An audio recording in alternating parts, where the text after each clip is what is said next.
అతిపెద్ద big shock ఇది. మరి ముఖ్యంగా యుక్రెయిన్ రష్యా మీద దాడి చేసిన అతిపెద్ద దాడిగా మాట్లాడుకుంటున్నామంటే అర్థం చేసుకోవచ్చు. రష్యాకు మరో బిగ్ షాక్ ఇచ్చింది యుక్రెయిన్. రష్యా కీలకమైన వైమానిక స్థావరాలపై బాంబులతో దాడి చేసిన దానికి సంబంధించిన బిగ్ బ్రేకింగ్ న్యూస్ చూస్తున్నారు ఆర్టీవీ స్క్రీన్ మీద. ఒలెన్యా బెలయా వైమానిక స్థావరాలపై యుక్రెయిన్ దాడికి పాల్పడింది. ఈ దాడిలో 40కి పైగా రష్యన్ విమానాలు, మరి ముఖ్యంగా యుద్ధ విమానాలు ధ్వంసమైనట్టుగా తెలుస్తోంది. వీటిలో Tu-95 ఇన్ఫాక్ట్ Tu-95 Tu-22M3 బాంబర్లను ధ్వంసం చేసినట్టుగా తెలుస్తోంది యుక్రెయిన్. రష్యాపై అతిపెద్ద డ్రోన్ దాడి ఇదిగా చెప్పుకుంటున్నట్టు అర్థం చేసుకోవచ్చు. రష్యాపై డ్రోన్ల వర్షం కురిపిస్తోంది యుక్రెయిన్. ఆ విజువల్స్ మీరు చూస్తున్నారు. ఈ వైమానిక దాడిలో రష్యాకు సంబంధించిన కీలకమైన యుద్ధ విమానాలను డ్యామేజ్ చేసినట్టుగా తెలుస్తోంది. దాంతోపాటు రష్యా మీద తన యుద్ధాన్ని కొనసాగిస్తోంది యుక్రెయిన్కి చెందిన SBU డ్రోన్స్, మరి ముఖ్యంగా 40కి పైగా ఆ వైమానిక స్థావరాల్లో వైమానిక స్థావరాలను 40కి పైగా యుద్ధ విమానాలను టార్గెట్ చేసినట్టుగా తెలుస్తుంది. విజువల్స్ మీరు చూడొచ్చు. టార్గెట్ చేసి ధ్వంసం చేసిన తర్వాత ఇటు డ్రోన్లతో దాడి చేసిన తర్వాత ఆ యుద్ధ విమానాలు పేరిన పరిస్థితి.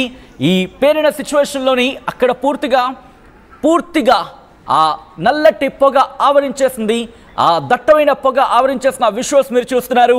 వైమానిక స్థావరం ఇటు రష్యా మీద దాడిని ఉధృతం చేస్తుంది యుక్రెయిన్. మరీ ముఖ్యంగా యుక్రెయిన్కి సంబంధించిన సెక్యూరిటీ సర్వీసెస్ SBU కింద మాట్లాడుకుంటూ ఉంటారు. ఈ SBU 40కి పైగా స్థావరాలు, మరి ముఖ్యంగా 40కి పైగా రష్యాకు సంబంధించి ఎయిర్ బేసెస్ మీద టార్గెట్ చేస్తున్నట్టుగా తెలుస్తోంది. మరీ ముఖ్యంగా రష్యన్ ఫెడరేషన్కి సంబంధించిందిగా ఇక్కడ మాట్లాడుకుంటున్నారు. దాంతోపాటు ఈ సిచ్యువేషన్ ఒకసారి ఆ విజువల్ని మీరు చూడొచ్చు. వైమానిక దాడికి సంబంధించి అదిగోండి ఫెయిల్ అంటూ కూడా అక్కడ మీరు చూడొచ్చు. ఇది ఆ వైమానిక స్థావరానికి టార్గెట్ చేసిన తర్వాత ఆ విమానాలు పేలిన సిచ్యువేషన్. ఆ విమానాలు పేలై ఒక్కసారిగా పేలడంతో రష్యా కంగుతుంది. యుక్రెయిన్ దాడి ఇది అతిపెద్ద దాడి రష్యా మీద. యుక్రెయిన్ అయితే ఇన్ఫాక్ట్ రష్యా యుక్రెయిన్ యుద్ధం మొదలైన తర్వాత 2022లో మొదలైంది. 2022 ఫిబ్రవరిలో మొదలైన తర్వాత అదిగో మీరు చూడొచ్చు విమానాలు ఎలా తగలబడిపోతున్నాయో విజువల్స్ మీరు చూడొచ్చు. I request disturbing visuals play చేసే ప్రయత్నం చేయండి. ఎందుకంటే I request viewers, these are the disturbing visuals. Viewer discretion is advised. ఈ కథనం మిమ్మల్ని కాస్త కలవరపాటుకు గురి చేయొచ్చు. అయితే మిమ్మల్ని కలవరపాటుకు గురి చేయడం ఆర్టీవీ ఉద్దేశం కాదు. కానీ ఇటువంటి కథనాలు చూసినప్పుడు కాస్త కలవరపాటుకు అవకాశం ఉంటుంది. కాబట్టి దీనికి సంబంధించి జాగ్రత్తలు తీసుకోవాలని ఆర్టీవీ సూచించడం జరుగుతుంది. These are the disturbing visuals. Viewer discretion is advised.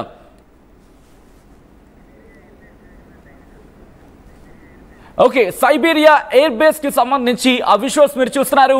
విమానాలు తగలబడిపోతున్న విజువల్స్ మీరు చూస్తున్నారు. 1 కాదు 2 కాదు, ఏకంగా 40కి పైగా స్థావరాలను టార్గెట్ చేసిన నేపథ్యంలో 10ల సంఖ్యలో విమానాలు ధ్వంసమైనట్టుగా తెలుస్తుంది. ఆ విజువల్స్ చూస్తే అర్థమవుతోంది.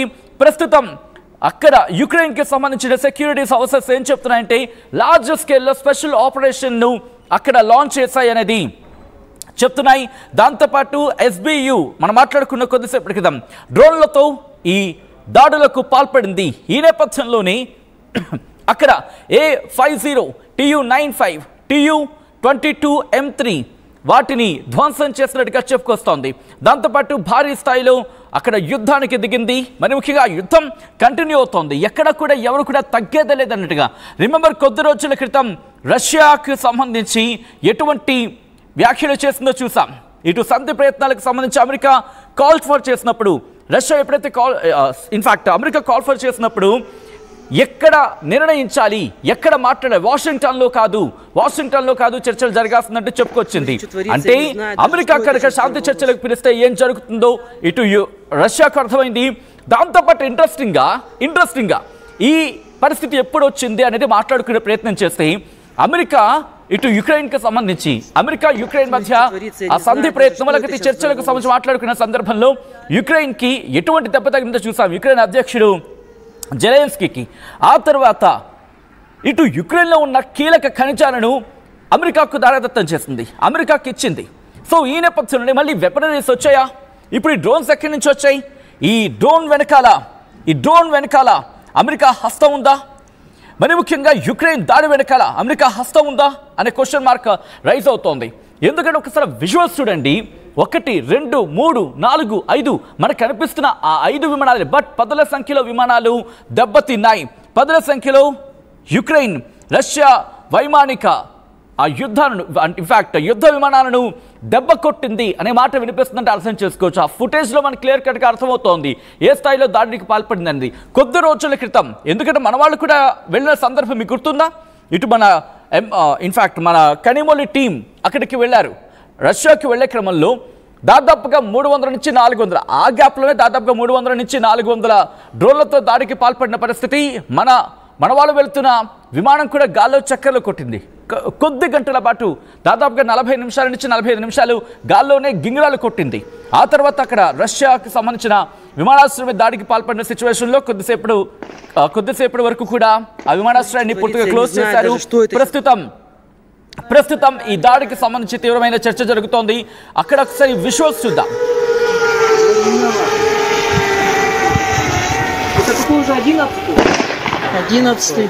Смотрите, что творится, я не знаю даже, что это сейчас взорвалось. Это, наверное, диалект.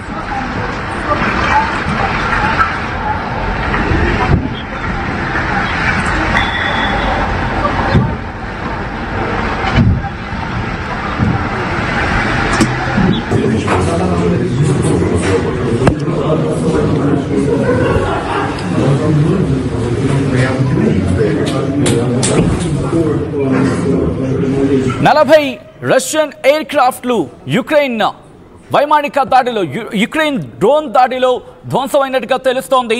దాంతోపాటు ప్రస్తుత పరిస్థితిని రష్యా అధ్యక్షుడు కావచ్చు, at the same time Russia ప్రభుత్వం పూర్తిగా సమీక్షిస్తోంది. యుక్రెయిన్ డ్రోన్ దాడులకు పాల్పడింది. మరి ముఖ్యంగా మిలిటరీ యూనిట్కి సంబంధించి స్రెడ్నీలో ఉన్న రష్యాకు సంబంధించిన కీలకమైన, మరి ముఖ్యంగా ఎక్కడుందంటే రష్యాలోని ఇర్కుట్స్క్ ఆ ప్రాంతంలో ఉంది. అక్కడ స్థానిక ప్రభుత్వం చెబుతోంది అంటే ఈ డ్రోన్ దాడికి సంబంధించి చెబుతోంది. మిలిటరీ యూనిట్ మీద, స్రెడ్నీ సెటిల్మెంట్కి సంబంధించి మిలిటరీ యూనిట్ మీద దాడికి పాల్పడిందంటూ చెప్తుందంటే అర్థం చేసుకోవచ్చు అక్కడ పరిస్థితి ఏ స్థాయిలో ఉండింది అనేది. దీంతో పాటు యుక్రెయిన్ మేజర్ డ్రోన్ దాడిగా చెప్పుకుంటున్నారు. అఫ్కోర్స్ ఇప్పటికే పదుల సంఖ్యలో డ్రోన్ దాడులు చేస్తుంది. పదుల సంఖ్యలో కాదు, ఏకంగా వందల సంఖ్యలో కాదు, వేల సంఖ్యలో. 2022 నుంచి మొదలు పెడితే ఇప్పటి వరకు కొన్ని వేల సంఖ్యలో, కొన్ని వేలాది డ్రోన్లను ఉపయోగించింది రష్యా మీదకు యుక్రెయిన్ డ్రోన్ దాడులకు పాల్పడింది. ఇప్పుడు ఈ 40 రష్యన్ మిలిటరీ ఎయిర్ క్రాఫ్ట్ మీద దాడికి పాల్పడడం ప్రస్తుతం ఆందోళనకరంగా మారింది. రష్యాకు సంబంధించి ఏం చేయబోతుంది అనేది. ఎందుకంటే యుక్రెయిన్ ఒకటే చెబుతోంది, Ukraine domestic security agency, security services of Ukraine ఈ దాడులకు పాల్పడినట్టుగా ప్రస్తుతం ప్రపంచ వార్తా కథనాలు వెలువడుతున్నాయంటే అర్థం చేసుకోవచ్చు ఇది ఎంత హాట్ టాపిక్గా మారిందనేది. గ్లోబల్ అంటే ఇంకా చెప్పాలంటే జియో పాలిటిక్స్ మీద ఎటువంటి ప్రభావాన్ని చూపించబోతుంది అనేది. ఇప్పుడు రష్యా సమాధానం ఎలా ఉండబోతోంది? రీజనల్ గవర్నర్, ఆ ప్రాంత రీజనల్ గవర్నర్ ఇగోర్ కొబ్జోవ్ ఏమంటున్నారంటే యుక్రెయిన్ డ్రోన్ దాడులకు పాల్పడింది, మరి ముఖ్యంగా మిలిటరీ యూనిట్ మీద దాడికి పాల్పడిందంటూ చెప్పుకొస్తున్నారు. రష్యాకు సంబంధించి ఇర్కుట్స్క్ రీజియన్ ఆ ప్రాంత గవర్నర్ ఇగోర్ కొబ్జేవ్ ఆయన మాట్లాడిన సందర్భం ఆయన ఏమంటున్నారంటే కనుక దీంతో పాటు మరికొన్ని అంశాల గురించి మాట్లాడుకోవడం జరుగుతోంది. ఎస్బియు క్లెయిమ్ చేస్తోంది మేమే దాడికి పాల్పడ్డామని చెప్పిన తర్వాత యుక్రెయిన్ బలగాలు రష్యా ఎయిర్ క్రాఫ్ట్లను, దాంతోపాటు TU-95, TU-22 ఈ స్ట్రాటజిక్ బాంబర్స్ని కూడా ధ్వంసం చేశాయి అంటూ కూడా యుక్రెయిన్కి సంబంధించిన security forces, security service of Ukraine SBU చెప్పుకొచ్చింది. దాంతోపాటు లాంగ్ రేంజ్ మిసైల్స్ని ఉపయోగించి వీటిని పేల్చేశాం, ఈ విమానాలని ధ్వంసం చేశామంటూ యుక్రెయిన్కి సంబంధించిన ఆ రక్షణ విభాగమో లేకపోతే వైమానిక విభాగమో చెప్పుకొచ్చిందంటే అర్థం చేసుకోవచ్చు. మరీ ముఖ్యంగా భారీ సంఖ్యలో పేలుడు వినిపించింది. ఎక్కడ? ఒలేనియా ఎయిర్ బేస్